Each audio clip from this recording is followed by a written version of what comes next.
The moment she ran, everything behind her shattered at once. Her heels struck the marble floor of the office lobby too loudly, her breath tearing through her chest as if it might rip her apart. She didn't look back, not even when she felt the weight of his presence chasing her like a shadow she could never outrun. Her hand slammed against the elevator button, over and over, panic flooding her veins. She stepped inside the moment the doors slid open, heart pounding, unaware that her escape would place her face to face with a stranger whose life was already carrying its own quiet storms. Before the story continues, if you believe in kindness, second chances, and the power of unexpected connections, please take a moment to like this video, comment your thoughts, share it with someone who needs hope, and subscribe to the channel. Your support keeps stories like this alive. The elevator doors closed with a heavy finality, cutting off the past she was running from. Only then did she realize she wasn't alone. In the corner stood a man, mid-30s, his shoulders slightly slumped as if the world had been resting on them for too long. Beside him was a little girl, no older than 6, clutching a worn-out backpack and leaning sleepily against his leg. The man's eyes lifted briefly, noticing her trembling hands, her uneven breathing, the tear streaks she hadn't bothered to wipe away. He said nothing. He didn't stare. He simply shifted his stance, subtly placing himself between her and the doors, as if instinctively shielding her from whatever danger had been chasing her down the hallway. She hugged her arms around herself, trying to steady her breath. Just minutes earlier, her life had felt like it was collapsing again. Her ex had shown up unannounced at her workplace, his voice sharp with entitlement, his words cutting deep into old wounds she had worked so hard to close. He had promised change before, he had sworn love before, and every time, it had ended the same way, with fear sitting heavy in her stomach and regret tightening around her throat. Running had become second nature, a survival skill she never wanted to master but did. The elevator began its slow descent,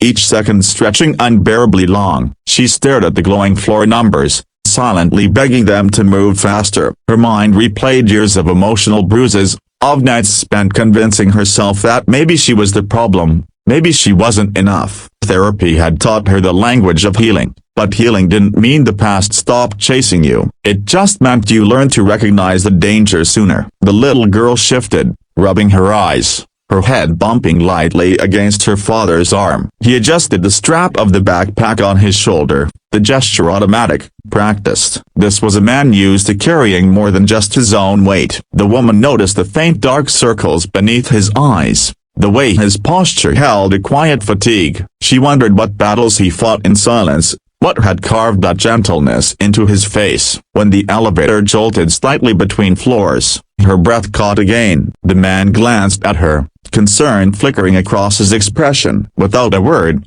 he pressed the emergency button, then released it when the elevator resumed its smooth motion. It was a small thing, but it grounded her. Someone had noticed. Someone cared enough to be alert. Her thoughts drifted back to the moment everything had gone wrong years ago. She had loved fiercely, blindly, believing promises because she wanted them to be true. Walking away had been the hardest thing she'd ever done, harder even than starting over alone in a new city. She had rebuilt her life piece by piece, found a job she loved, a small apartment filled with plants and sunlight. She told herself she was safe now, yet one unexpected encounter had reduced her to this. Shaking in an elevator, terrified of a man who no longer deserved space in her mind. The elevator doors finally opened to the parking level. Relief washed over her, but fear lingered. What if he was waiting? What if running wasn't enough? She hesitated, frozen for a heartbeat. That was when the man stepped forward first,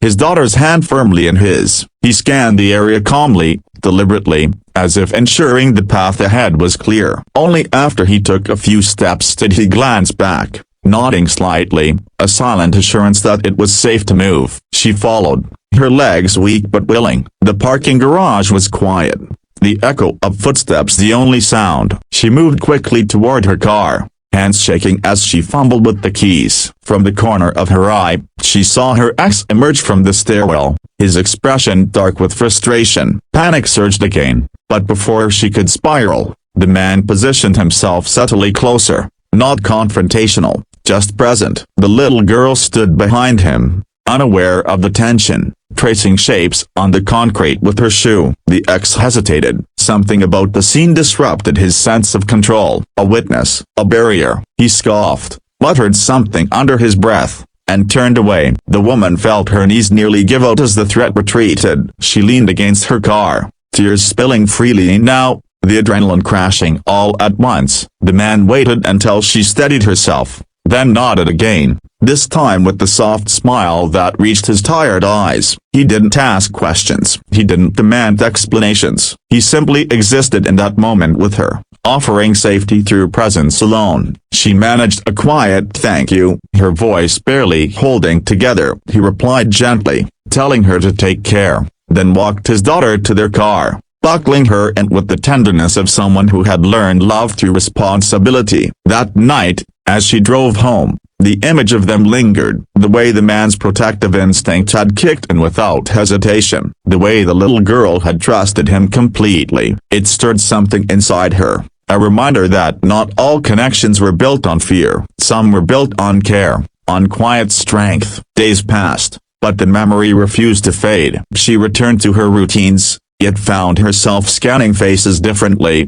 softer, more open. Healing, she realized, wasn't just about distancing yourself from pain, it was about allowing yourself to believe in goodness again. A week later, fate crossed their paths once more at a small neighborhood cafe. Copyright. She recognized him instantly, the same worn jacket, the same gentle presence, though this time the little girl was animated, laughing as she colored on a napkin. Their eyes met, surprise blooming into recognition. They shared a smile that carried the weight of that unspoken moment in the parking garage. They didn't need words to acknowledge it. Life had briefly intertwined their stories for a reason. Over time, their chance meetings became intentional. Coffee turned into walks in the park, always with the little girl's laughter weaving through the air. The woman learned about the man's life, how he had lost his wife years ago and learned to navigate grief while raising a child who was his entire world. He learned about her journey, her struggles, her determination to choose herself after years of emotional harm. They didn't rush. They didn't pretend wounds didn't exist. They respected them. The little girl grew fond of her quickly,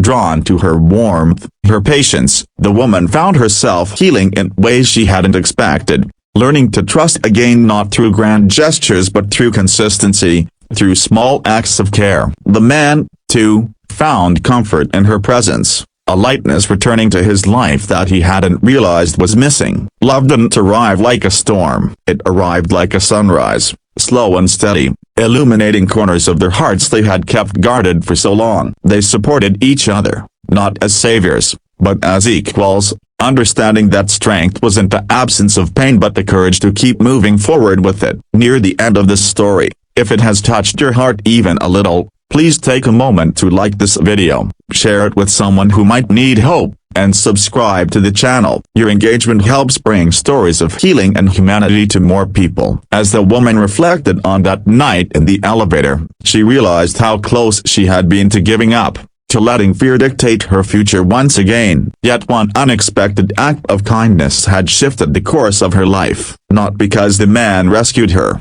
but because he reminded her she was worth protecting, even by strangers. Before this story ends, I invite you to comment below with a single word that describes how this story made you feel. Your words matter more than you know. In the end, she understood that sometimes running doesn't mean weakness. Sometimes it means survival. And sometimes, when you run, you don't just escape what hurts you. You run straight into the beginning of something that heals you, quietly, patiently, and exactly when you least expect it.